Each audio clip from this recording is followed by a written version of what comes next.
What's good, Wizards fans? It's your host, the real Ed Oliver and Brandon Scott. Today, we're going to recap the Hornets and Nets games and talk about how good Bilal Coulibaly looked in the Nets game. Let's get to it. You are Locked On Wizards, your daily Washington Wizards podcast. Part of the Locked On Podcast Network, your team every day.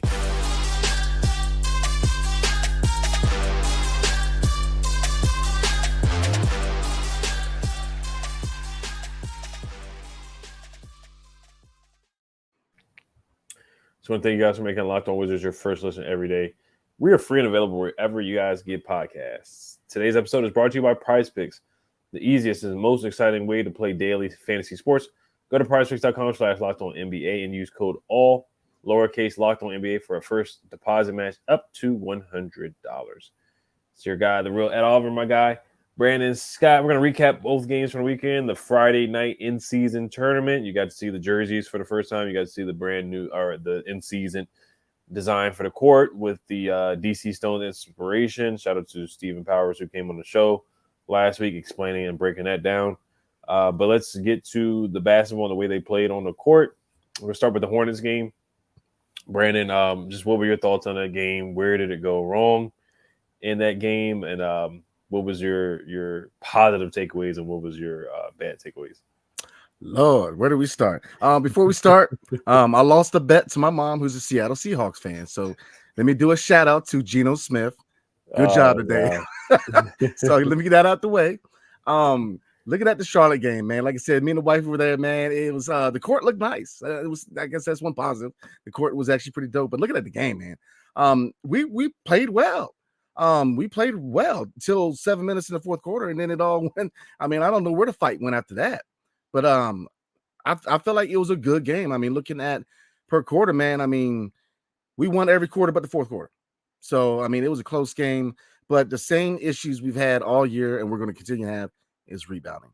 Mark Williams set a franchise record for the Charlotte Hornets with 20 rebounds.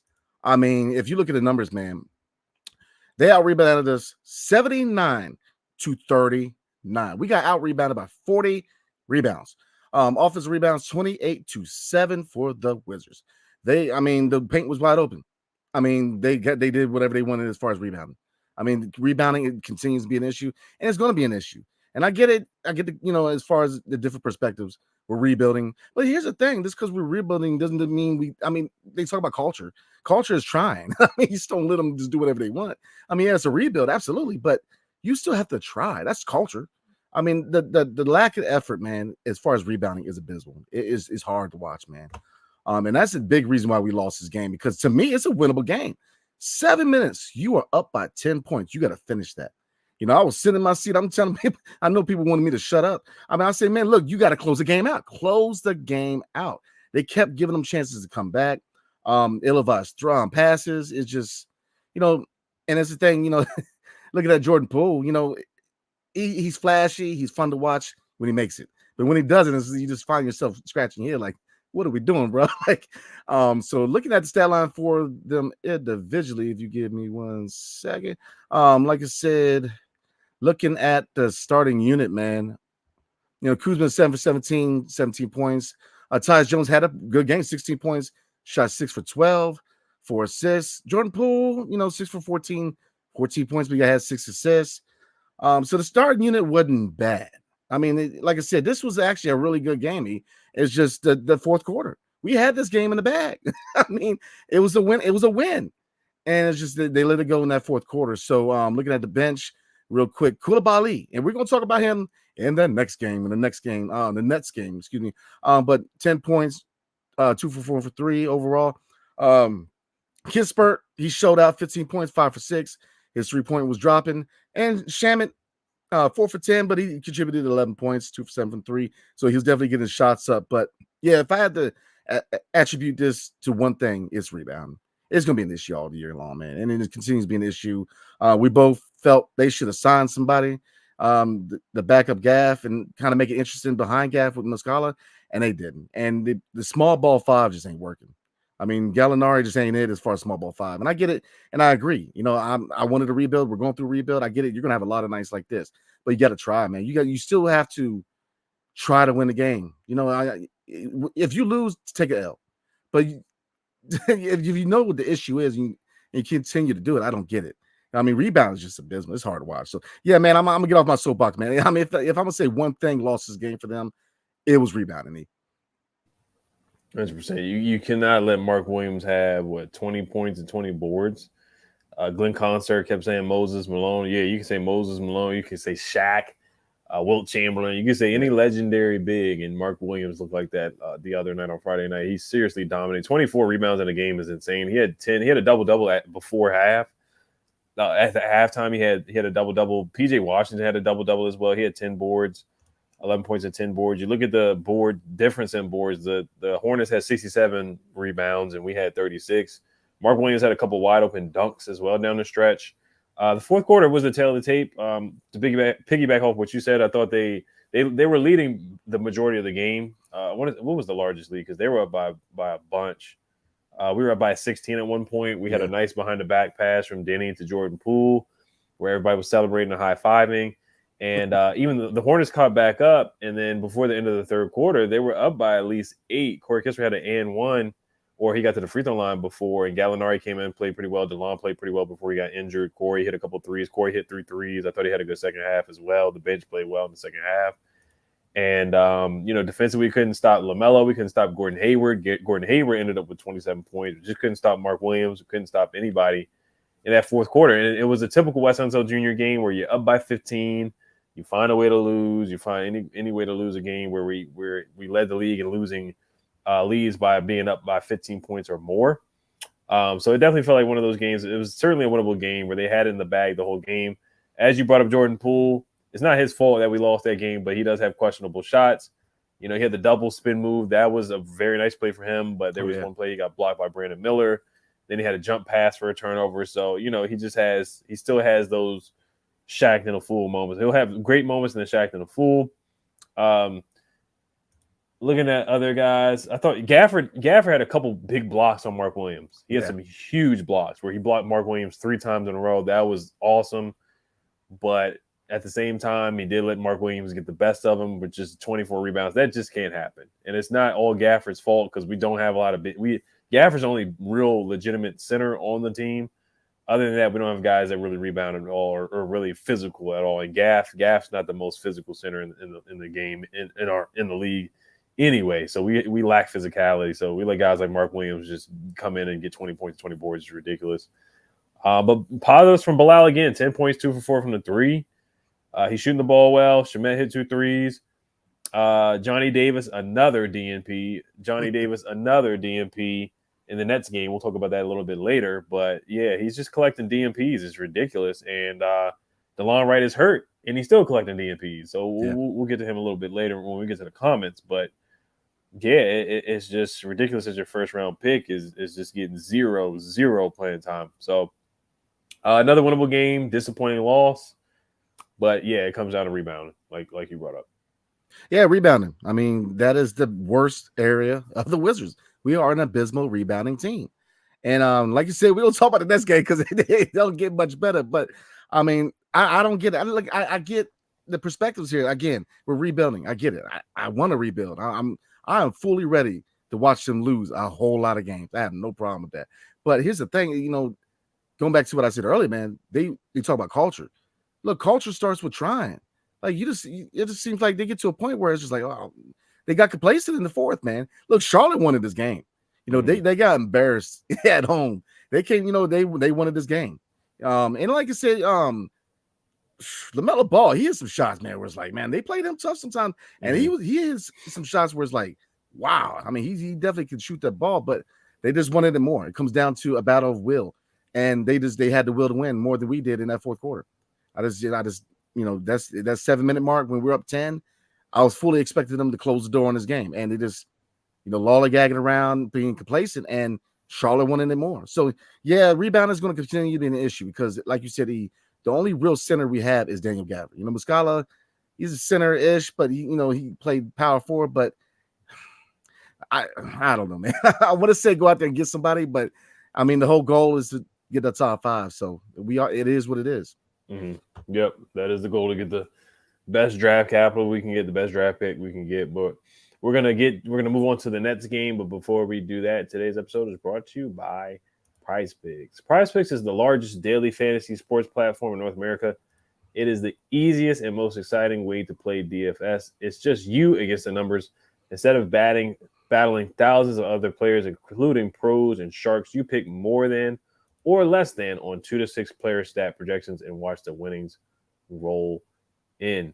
The basketball season here, you can now pick combo projections across football and basketball from the Specials League, a league created specifically for combo projections that include 2 or more players from different sports or leagues. For example, LeBron James plus Travis Kelce at a 10.5 combo of 3-pointers made plus receptions. Want to play alongside of some of PrizePicks' favorite players like rapper Meek Mill and comedian Andrew Schultz? You can now find community plays under the promos tab of the app to view entries from some of the biggest names in the PrizePicks community each week. For the Commanders game, I picked Logan Thomas to get 3.5 receptions. He definitely got over that with 5. I also picked Tyler Lockett to get over about 57.5 receiving yards. He ended up with 92. The trick to PrizePicks, the Commanders, whoever they played, always the number one wide. DK Metcalf had 90-something receiving yards as well tonight. And whatever wide receiver won the Commanders play against, A.J. Brown, Devontae Smith, Drake London, who else have we played? DeMario Douglas from the Patriots. He went over on his receiving yards. Tyler Lockett today, DK Metcalf, all these guys. Is a very, very easy over. I already talked about we're getting rebounds for sinners. I'm going to give you guys some quick tips for PrizePicks. Whatever center, Jakob that's who we play against next for the Raptors. Whatever his rebounds is, smash the over. I mean, smash more on Jakob tomorrow night against the Wizards. And also, I'll probably look at Scotty Barnes too. He'll probably get the over on his boards as well. So those are some tips I'm going to give out for you guys. PrizePicks even offers a reboot policy so that your entries stay in play even if one or your players gets injured for football and basketball games. If you have a player who exits the game in the first half and does not return in the second, that player is rebooted. PrizePicks is the only daily fantasy sports platform with an injury insurance policy. And also today, Claxton had more on his rebounds, and also Sharp had about 10 boards today. So those are the tips for PrizePicks. Make sure you guys do that every Wizards game for sure. Also, players, go to prizepicks.com/LockedOnNBA and use code LockedOnNBA for a first deposit match up to $100. Remember that code is LockedOnNBA. All right, so let's move on to the next game. Brandon, what was your thoughts and recap on the Brooklyn Nets game today? Man, the Kuzma versus Dinwiddie match that didn't really go too well because both of them didn't have good games at all. It wasn't much of a battle, right? You know what I mean? Kind of the same script, like we said all the time. Rebounding, looking at the tail of the tape. The Nets got 76 to our 51, and they got 20 offensive rebounds to our 7.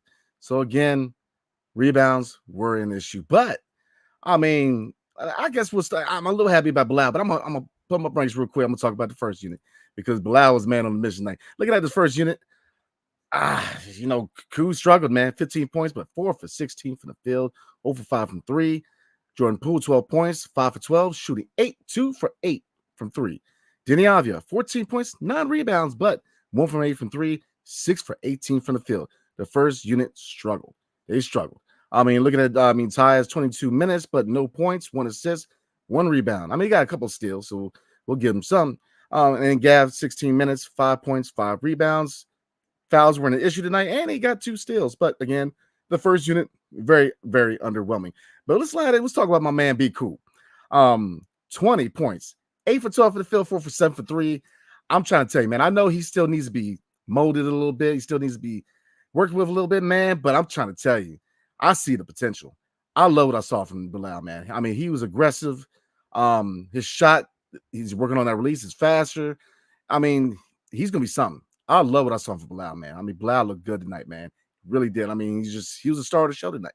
Gallo, 12 points, 3 boards. He played decent. Kispert, again, off shooting night, 2 for 8 for the field, 0 for 5 from 3. Inconsistencies continues to be an issue with him. And the same with Landry Shamet. 8 points, 5 rebounds, but 2 for 4 from 3. So, his because this continues to be an issue with several guys on his roster, man. But I mean, you got to take your hat off for Be Cool, man. I mean, he played well. You really see, his confidence, man. The potential that he has is really come to fruition. I mean, he looked good tonight. He looked good. I mean, his shot is coming around. He's going to develop into a really good player in this league, man. And looking at draft choices in the Tommy Shepard era, I think we finally really got a draft choice, man, that's going to really be a starter. God I think can be in that first unit going forward, man. Now, I mean, Denny, he's obviously a starter now, but he's got to be developed. And we had to develop Denny, and we still are going to have to, develop a little bit more, still polish his offensive game. But Bilal and Denny, man, when I'm telling you, when Bilal figures out his offensive game, having Denny and Bilal in the starting lineup is going to be a tough lineup to go against, man. Especially if you look forward in the draft, man. If we pick up Alex Sarr or Ron Holland, man, I'm telling you, in 3 years, this team's going to be nice. I mean, obviously, we're going to have to go through a lot more nights like this, but so those are my positives, man. Bilal looked really, really good. But again, this is a winnable game. But my problem in the game tonight is you knew the second unit was rocking. Why would you take them out? I mean, it's just these mental lapses that Weston Still Jr. has. It really leads me down to the path where he's a good assistant coach, man, but head coach he may not be it, man. I mean, year 3, you still having these moments of like you don't take the hot hand out. This was a winnable game in the fourth quarter. This was a winnable game that came back. The second unit brought us back into the game, and to take the hot hand out and put the starters back in there makes no sense to me. Makes no sense to me at all. And I get it's a rebuild, but Lord have mercy, we got to try. We got to try to make. I mean, here's the thing about rebuild: you're trying to play and coach to get better. Like the whole point is to get better. You know what I mean? It's I don't get it, man. The rebounding, the lack of focus, the lack of effort, the lack of care is just. I don't get it with this team, man. Like I said, culture-wise, you want your guys to care, righty? You want your guys to care, and there's times when it's just like there's no care in the world, man.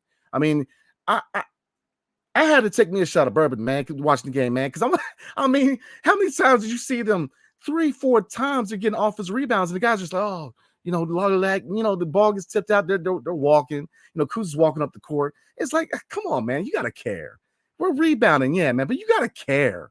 You have to care. So again, I'm gonna step off my soapbox, and again, rebounding is an issue, overall effort's an issue, and tell it to tape is gonna be the script for probably most of the year, man. Yeah. Another winnable game. It was 92-92 in the fourth quarter. Mikal Bridges hits a shot, and then Cam Johnson gets to the basket. They run away with it. Once again, rebounding. Again, Claxton gets 13 boards. Sharp off the bench has over 10 boards again. So, we get beat in the rebounding category. Let me just pull up the stats here for that. Yeah, 66-42. So we get dominated on the boards. We're just overmatched physically, but it was a game that we could have won. We started out down 25-9. The bench came in and helped. I thought Denny had a good first half. Kuz struggled tonight. Jordan Poole, once again, doesn't shoot the ball well. Takes 12 shots to get 12 points, 5 for 12 from the field. Tyus Jones, the starters really struggled tonight as well. Tyus Jones, this is probably his worst game that I've seen as a Wizard. It hasn't been that many games, but this is the worst game from him. Probably it might have been his worst game of his career. 0 for 5 from the field, 0 points. And, maybe he shouldn't have played down the stretch. Maybe they should have went a different route rather than playing Tyus, because he just didn't have tonight. Even though he didn't play a lot of minutes, 23 minutes, but he certainly struggled. It just wasn't his night. Bilal, man, yeah, he's showing flashes, man. He really is. And he's knocking down threes now, 4 threes. This is something we talked about before the draft, the concern about his shooting. Summerlee didn't shoot the ball well, but he's hit a 3 in every game, almost every game this season.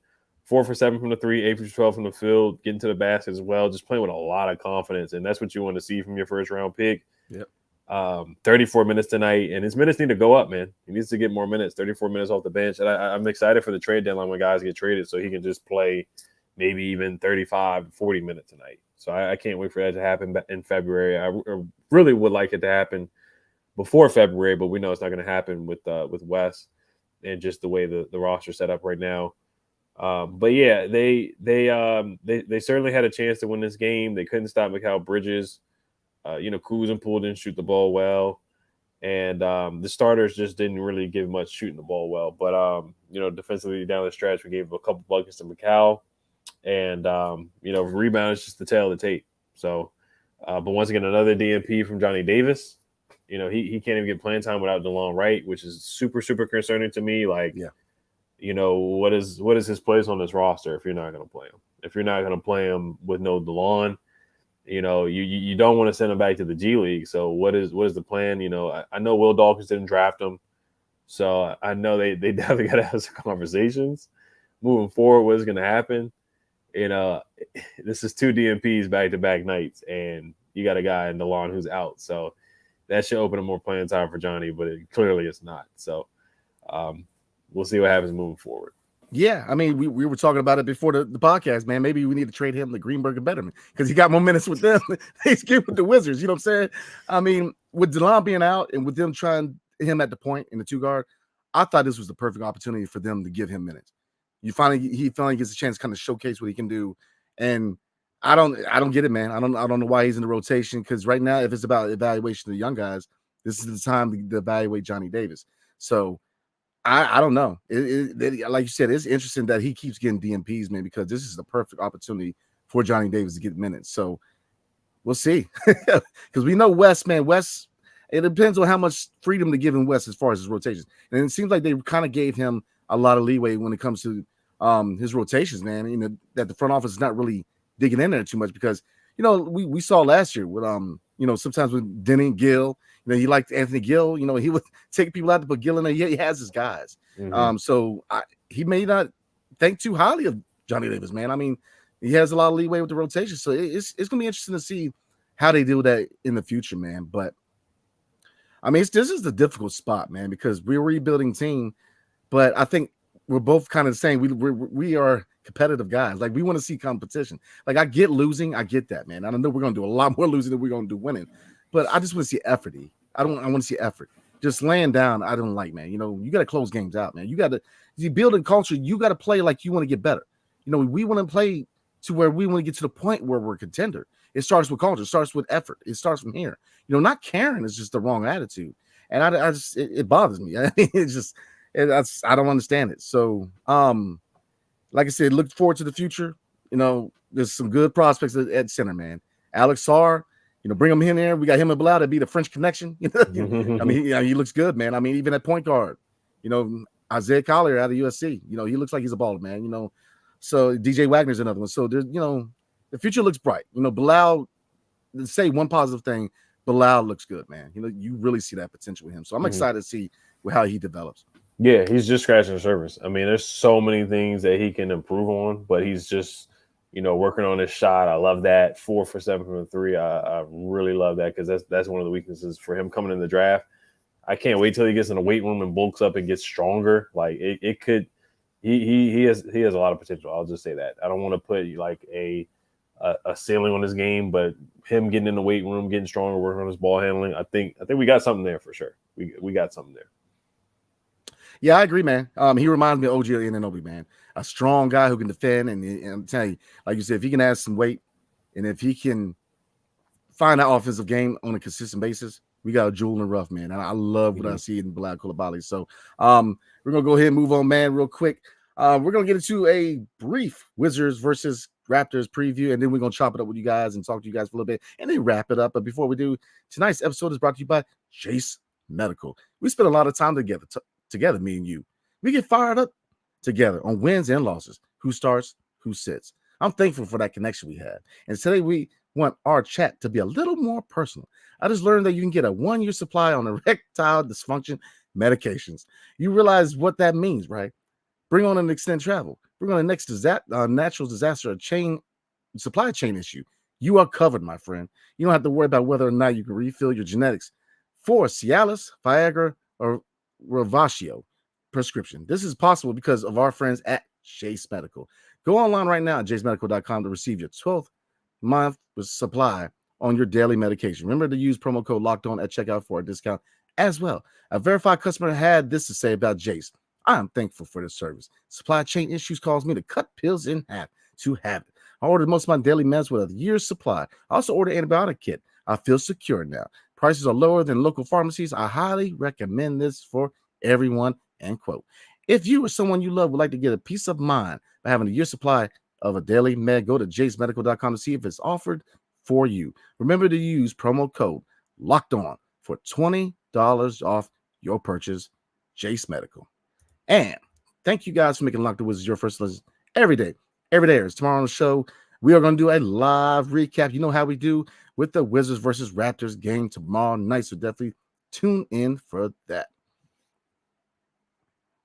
Yes, sir. We're going to read one or two comments. It is late. Sunday night, we got a game tomorrow, so we're going to be live with you guys tomorrow night again. Just an emotional roller coaster with the Commanders game. Feel like a game that they clearly definitely had a chance to win for sure, but we know how it goes with DC Sports. Josh Cotton said at the end of the game they should have let Bilal stick with Bridges. Yeah, I think Bilal is a solid defender, and he's one of the better defenders on the team. And I think it's a good matchup with his long arms. Either him or Denny would be solid matches for Mikal Bridges. Mikal Bridges he's a darn good scorer. He ended up with 27 points, 13 boards. Last year he scored a lot when he got traded to the Nets. So I have no problems with them putting Bilal on him. What are your thoughts, Brandon? I agree, man. I mean, you got to understand, Cam Thomas didn't play. Ben Simmons didn't play. So, that is true. I mean, they had to take advantage of this game. I mean, they had a chance. So, yeah, I'm getting back to, I guess we're about to read it now. The DMP about Johnny, man. I don't get it. You got to get him minutes because it's about evaluation. So, I don't know what the long-term vision is for Johnny here, how the front office, the coaching staff really views him, because I mean, I would expect the front office to be like, look, Les ain't trying to say what to do, man, but we're trying to evaluate here, maybe give him some minutes to see what he can do. So, we'll see. Right. Yeah, Johnny right now, I don't see a light at the end of the tunnel right now. I just want to see him get a chance to play, but that may not happen until after the trade deadline. And if you're going to wait that long, he might be included in the trade. But the only thing is, he has no trade value. I don't see a team wanting him. He would have to be added with another person to be traded, but right now I just don't see him getting. I don't see him. Clearly has zero value. That's unfortunate. Mark Williams was the 15th pick of the draft, so yeah. I hate to go down that route and just talk about guys drafted behind Johnny that are doing well. You see Mark Williams, who was drafted after Johnny, and it's not like we were going to draft Mark Williams anyway because Mark Williams was a big. We have Porzingis and Gafford. He said the same thing about Jalen Duren. He's had a heck of a start this year. We weren't going to draft because we weren't looking at any bigs. In hindsight, it's like, yeah, you probably should have drafted one of those guys. But Jalen Williams from the Thunder drafted after Johnny as well. So Ochai, Ochai's not doing great, but he's been solid for the most part. So yeah, I could go on a tangent of guys that they could have got. I still think Johnny has talent for sure. But Wes has no plans of playing Johnny, and you don't want to just give guys minutes because they're a first round pick. Yeah. Personally, I get people's reason. It's like, oh, they're a first round pick, they should play, but I do think they should earn minutes. And I guess Johnny hasn't done enough to earn minutes, but it's unfortunate. It's awful, and that was Tommy's pick, so it's kind of a weird fit here now because Will Dawkins didn't draft him, so they don't really have any plans for him. They're not obligated to play him, so. It's looking rough. Like I said, I'm rooting for Johnny. I still think he has talent. And with DeLon not even being here or being injured for the next 3 to 4 weeks, and Johnny can't even get 10 minutes, is very discouraging. It's very concerning for sure. So, but we'll see what happens in the next couple of games. I mean, I think it's a quick fix, man. Change the scenery. I mean, if DMPs, there's a guy in Detroit getting DMPs.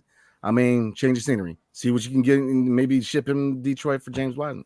I mean, both teams, both the Pistons and the Wizards are both rebounding teams where, they can use more guys as far as guards. Send them to Detroit, man. So, I mean, try to change the scenery. Because if you're not going to play him, then, he's a young guy, and I get it. He has very low trade value, but he's a young guy who can defend. So, he has a little bit. I mean, it's not going to be – he ain't going to get no first. He ain't going to get no second. I mean, but, he's got – you know what I mean? Yeah. But – I mean, we'll see. I think the change of scenery might be because, again, if you're not going to play him, if you don't want him in your rotation, then he's a young player, man. Put him somewhere that he can play. Send him to Detroit, get James. That's what I'm looking at. Maybe a change of scenery might help him. Yeah, no, I'm with you on that. Jaden Ivey, either one of them. If we can group Johnny in a trade with a bunch of second round picks and another player and move him to Detroit for one of those young guys, that would be a win for the Wizards and just move on. Honestly, but on a positive note, Bilal's playing well. I guess we'll read one more, and we'll try to read some more of these throughout the week after the game on Monday night. Let's see here.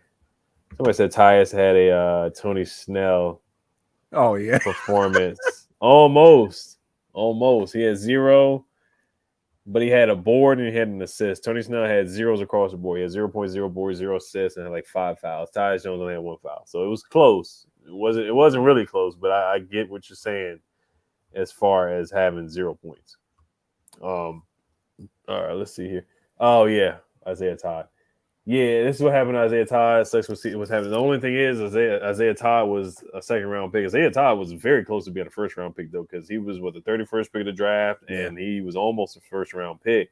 Isaiah Todd, honestly, yeah, he just – I personally, Isaiah Todd just – I'm trying to put it in the best way possible, but I just – it was hard to see him kind of have an NBA talent, to be honest. I think he just reminded me of what's the guy's name, like Devin Robinson or Chris McCullough. He was guys like that who were really just good G League players or good overseas players. Because we saw Isaiah Todd play in person. I guess in that Rockets game, he went like over. He could barely make any layups, couldn't hit any threes or anything.